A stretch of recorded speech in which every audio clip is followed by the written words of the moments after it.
Welcome everyone back to the Crimson 15 podcast. I'm your host, Crimson Sin. Be sure to check us out over on Twitter at C15 Podcast. And I started up a Discord so you guys can join that. There should be a link in the description below. But we are up to episode 3 of Carmen, Sandiego. I do apologize for the delay, but I'm going to be knocking out these episodes probably every day, if not every other day. Let's get right into it. Episode 3 is better. It's just like 2 long action scenes. That's pretty much the whole episode, but there's some silly stuff from here to there, and there's things that they could have done better where they decided to do the very cartoony thing, and then other things are like very serious, so it's like I don't know what the tone they were looking for. But we start off right where the last episode ended, where Carmen got on the boat and they're getting away from her last caper, and we see what I said at the end of that episode was like, how could she not see that boat following them? They're seriously like maybe 20 yards away. She sees them. Oh, we have some people following us, and then she's trying to find out who they are. And then we get to meet the rest of her crew. Your boy Zach. So we got Zach here, and I'm assuming what is that, a Boston or New York accent? It's pretty thick. They went really I want to say caricature with the accents in this show, but they're kind of really silly. It'll grow on me, but right off the bat, it's like, oh, geez, I don't like the way this guy sounds. But he gets like a cool little graphic that says Zach because that's a cool name. And then we get the world's lamest boat chase scene. It's pretty slow and, just kind of moseys along. Nothing really happens. No one's shooting at anyone. There's no real stakes here. It's just kind of dumb. Like, why couldn't it have been? It could have been so much cooler. But they try to lose these the 2 agents from last time. We got Mulder and Scully, but pretty much. And then we get this weird thing where like, oh, we're gonna give you like a rendezvous point. Then we see like a barge like block the river, and they slip by. So and we find out it's Zach's sister Ivy, and she blocked the barge thing. Why would she even be there? I maybe they had her on standby just in case they were going to get followed and she'd be the one to block the waterway. But it just seems a little too forward thinking. Like if that's what they were planning ahead of time, like like a plan B, that makes sense. But then they do other stupid cartoon things where it's like you were smart there but not smart here. And then it's her and she's like in a fake fisherman's outfit. And she jumps off the boat to join her brother and Carmen, and she would have shattered her ankle. She would have, or paralyzed herself to make that jump. But they get away, and then they get into a plane. And the brother, of course, is he's the dummy. He's like, whoa, it's dinner time. Oh, I had to skip dinner because of this. And then it's like, oh man, I'm so hungry. Remember season 1 Sokka, how he was like always talking about food and stuff? He's just kind of getting that same kind of vibe. And, they're brother and sister, so they're kind of just messing with each other. And my favorite part of the episode, because it pays homage to the roots, the originality of Carmen Sandiego, we get edutainment. We learned, they're going to, not Thailand, but they're going, it's made up of all these islands, and their population's 4th behind China, India, America, and like they're giving you all this like, stuff that it's not important, but it's important for like, kids might learn a little something. They're the island of the Komodo dragon, and they have shadow puppets they're famous for. And there's a durian fruit, which is also called corpse fruit because it smells like a dead body, and it's actually been banned from public transportation in many countries because it smells that bad. They say it smells like dirty socks, whatever, but no, it literally smells like a dead body, which is disgusting.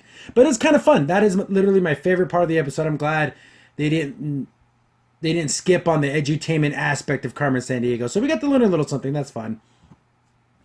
Carmen got pictures of the 2 agents that were following her, but they have there's nothing about them. So I'm assuming these 2 people are Acme agents from the original show and game. So I'm assuming that's who they are.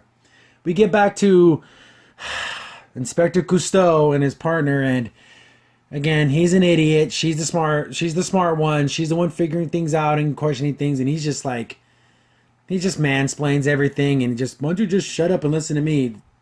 They're going to go interrogate Crackle, Snap Crackle Pop, and he's gone. And she looks at the chart. He's been released. And we see that he got picked up by a couple of those 2 cleaner guys that were in the academy in the school.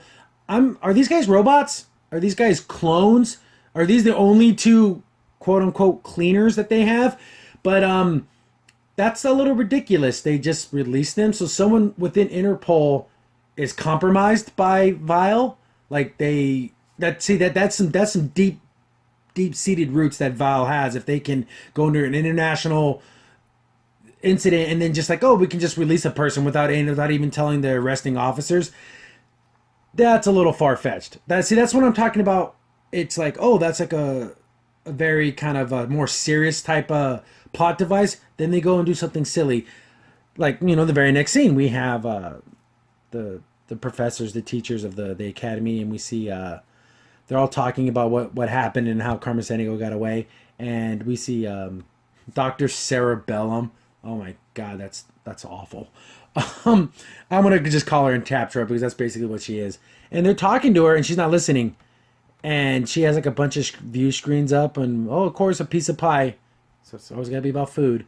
Oh, and there's missiles. Oh, it's not that. Oh, there's a little cat video. Oh, that's cute. And then oh no, look, we got a picture of Carmen Sandiego. They're finding out where she's going. Oh, she's going to this place, and then we have assets there. We have to catch her.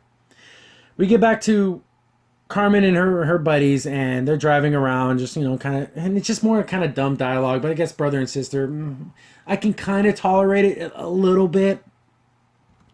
And then we get that scene from the trailer where it's like, oh, girl's gotta have her gadgets because it's like 110 degrees.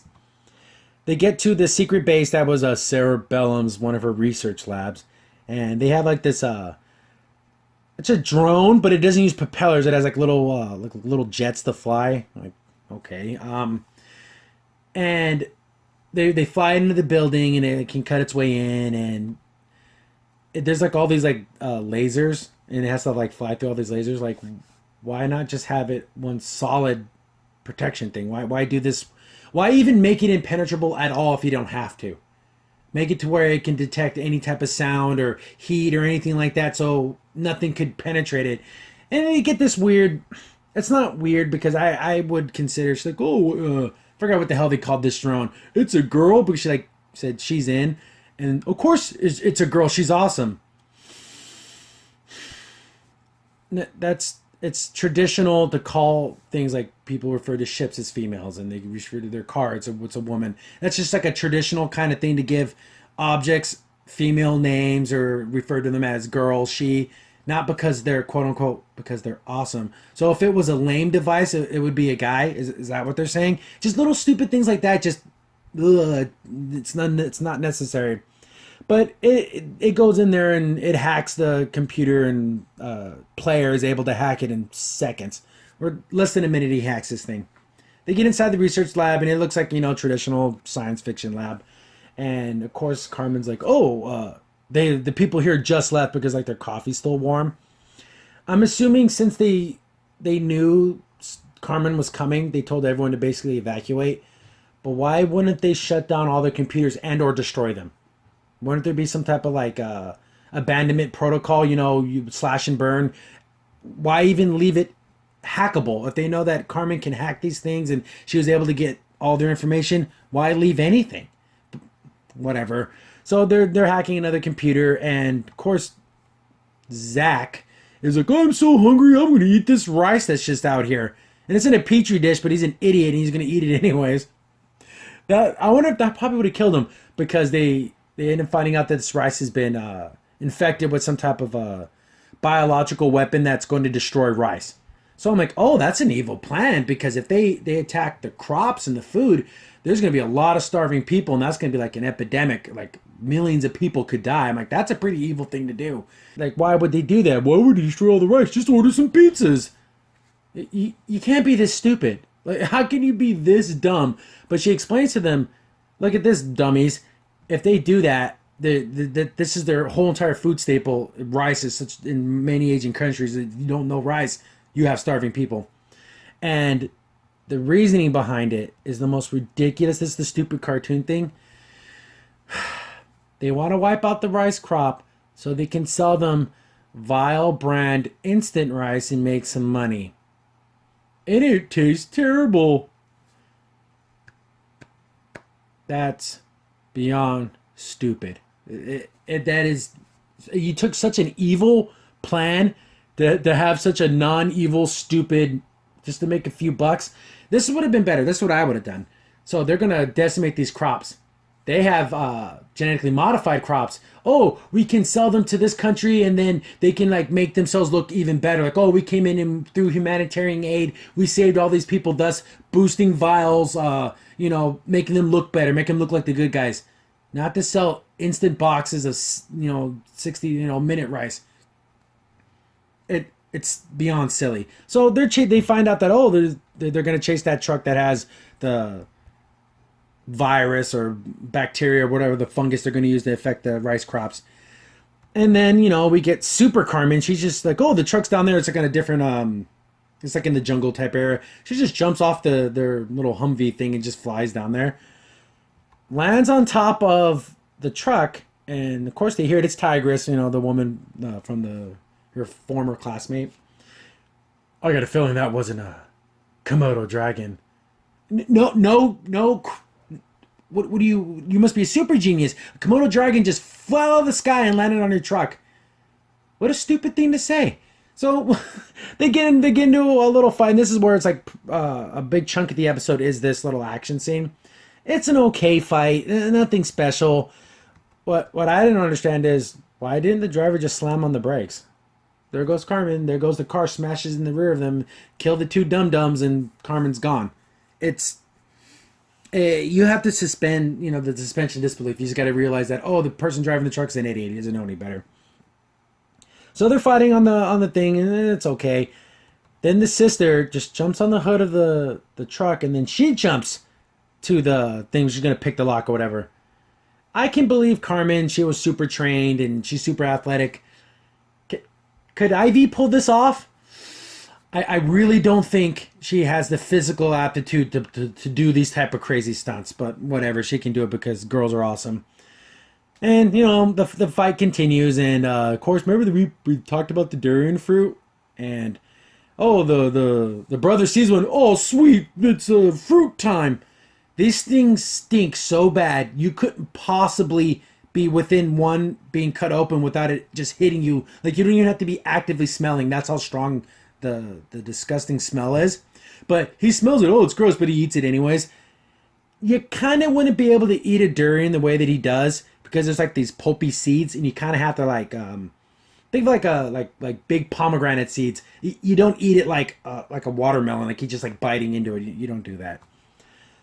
She hacks. The sister Ivy picks the lock, and the doors fling open, and she's like barely holding on. Again, I don't think she would be physically possible for her to do that. And she's all like, she's about to fall off the cliff because this is like on a very, very narrow road. Carmen sees it. She's like, I want to shoot you a line, and basically give her a grapple hook thing to save her. Then we get another thing. Choreographing fight scenes. They got to make sense. She wants to kill Carmen Sandiego. She doesn't want to capture her. Has her back and just pulls her away so she can't shoot her the line. Why not just gut her? You have these claws. Why not just kill her? Why give her a chance? But whatever. Throws her away and then tries to attack her. And of course, Carmen's better than her. Just kicks her away. The road splits.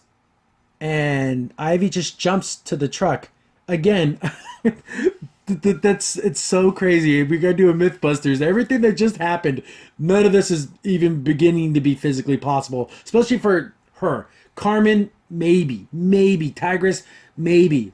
Ivy, not even close. She gets a peek inside, sees that it's a bunch of fire rockets, basically bottle rockets type fireworks type things. She gets kicked off the train thing by Tigress. Then we get this like unbelievable. She gets kicked off the thing, lands on the truck, does like this wacky backflip, and then just lands and she's fine. With all that inertia and everything in her body, I don't know. You try to do a backflip off the back of a truck and just land, and she would. It's crazy. The whole sequence is just out of control. The truck gets away, they blew a tire, and they're trying to figure out, okay, they're trying to use these rockets to deliver the spores. And they're like, okay, where would there be a festival? Like, there's a festival going on right here, and they traditionally have a fireworks show. So that's going to be the target. Get back to Interpol, and of course, Smart Girl is like, all this is very strange. The coincidence here that we're going after Carmen Sandiego. This guy has no fingerprints, nothing on file, no ID, no nothing, and he was let off free. And Cousteau here is just like, oh, he must have been innocent, and he's always eating like these mints or gum or something. I don't know. Is that gonna be like his thing? And of course, he's a dummy, and she says like this ominous thing, like she stares right at the camera. The picture's gonna be up there. She's like, it's like something's happening from the shadows, and like zooms in. I'm like, whoa, is something scary about to happen? We get back to the festival, where this thing's gonna go down. We get to see some of the cultural stuff. We see the shadow puppet things. We get the traditional garb. They do like the stage plays and everything. Yeah, I like it. It's nice. I like when they show off the educational aspect of Carmen Sandiego. Carmen's still in her regular clothes, but Zach and Ivy are wearing like a traditional garb, and they're on stilts. So I guess they can get a better vantage. I don't know. Tigress is setting up the rockets to send the spores. And then no one says anything. Like, there's guys like playing music and everything. They realize, who's this chick who obviously isn't from our country? She's like some British white chick. What? Well, someone asks you, excuse me, ma'am, what are you doing back here? But no, they just kind of let her do her thing. She contacts Cerebellum and like, oh, we have to make sure that it doesn't look like we were there or anything. And that was a whole like concept. Like, they're going to use the fireworks and then they wouldn't know they spread it. Why not just fly over or use a drone or something? Like, no one's going to notice. It's just a silly thing set up so Carmen can stop them, because in all actuality, why wouldn't they just walk by and just dump it in the water and it would get into the crops? Like, no one would freaking know. If some crazy white chick with glowing green eyes can walk into a festival and no one says anything, who's to say they couldn't just get some guy to dump it into a rice paddy somewhere? Okay, whatever. We got to believe that. And she's even warning her. She's like, can I just launch them now? Who cares? Carmen might show up and, she can interfere with her plans. Of course, Carmen shows up, kicks her, and then Tigress asks for permission. Can I just set them off now? And Cerebellum wasn't listening. And then she gets kicked or whatever, so her communications go down because she was watching a cat video. It's just, little silly things like that are just ridiculous because they're not funny. It just shows you how stupid they are. But then at the end of the episode, they're like really evil. So I don't know. They start a fight. It's again another okay fight, and the music players are just kind of cool with it for a while. Then when they actually start like tackling each other, they're like, oh, like they don't actually do anything about it, but they just notice it. And this is all to the backdrop of the shadow puppet thing. And they start fighting in front of the screen, so it's like, oh, they get a cool little shadow fight scene. It's okay, it's with sticks, and they're hitting each other, and Tigress actually wins, but it kind of just knocks her down, and then it's weird. It's just like a weird fight where she just ends up on the ground, kicks her away. One of the stage lights falls and is going to fall into her, but she rolls out of the way. Tigress lights the fuse for the rockets, and she's like, oh, here, she says something really stupid. What was it? Oh, some advice. Don't eat the rice. Like, God, are you kidding me? It's making me laugh because it's so stupid. But, we see that, they swapped the fuses to the red fireworks that are good because red is good and green is bad. Oh, I wear red. I'm cool. So they just get a regular fireworks show and nothing went bad, and then they stopped it. We get back to Vile headquarters, and Crackle's talking to the two professors. We got the doctor and the old man, and they're talking about, we'll basically debrief. Failure is it happens, but you allowed yourself to get caught. And he's like, he's starting to get a little scared because they're like in this room and there's a chair, so I'm thinking, it's a deprogramming chair or a punishment of some kind. And he's like, you got to sit down. He's like, it'll never happen again. And they're like, yeah, we're going to make sure it never happens again. They slap, I'm assuming, this collar on him or a visor, and they're going to, either it's a torture thing or a memory lapser. Something's going to happen to him. It doesn't look like it's going to be good. So we get this super evil thing they're going to do, but then you were busy watching cat videos. Choose one or the other. Are they silly, stupid, silly villains, or are they evil, nasty, disgusting people that are going to use torture and stuff like that and poison a whole rice crop? It's a weird balance shift between super silly and super serious. The episode ends with our two, Mulder and Scully, and they're like, oh, let the agency know that we're going to switch to Plan B. So whatever Plan B is, who knows what it is? It's kill Carmen. That's what Plan B is. But this episode was, I guess, the best episode so far out of the three. Zach and Ivy, those voices. Zach being an idiot, Ivy's going to be the smart one of the two. I guess they couldn't make the girl the dumb one. People keep saying that the series gets better as it goes. And I guess that's true. By default, I guess that's true. And I kind of want to see what happens to Crackle. If it's going to be something permanent. It'd be great if they just killed him. That'd be awesome. But there's no way that's going to happen. I got this episode knocked out. Should be up early morning on Tuesday. And then I'll probably do an episode every night just to catch up because I fell so far behind. But leave the comments. Don't forget to join the Discord. You can leave us comments there, comments on the video. Hit us up on Twitter at C15 Podcast. And see you guys on the next episode. Crimson Sin here. Thanks for watching and be sure to like, sub, and share. Also, for the most up-to-date information about the podcast, follow us on Twitter at C15 Podcast.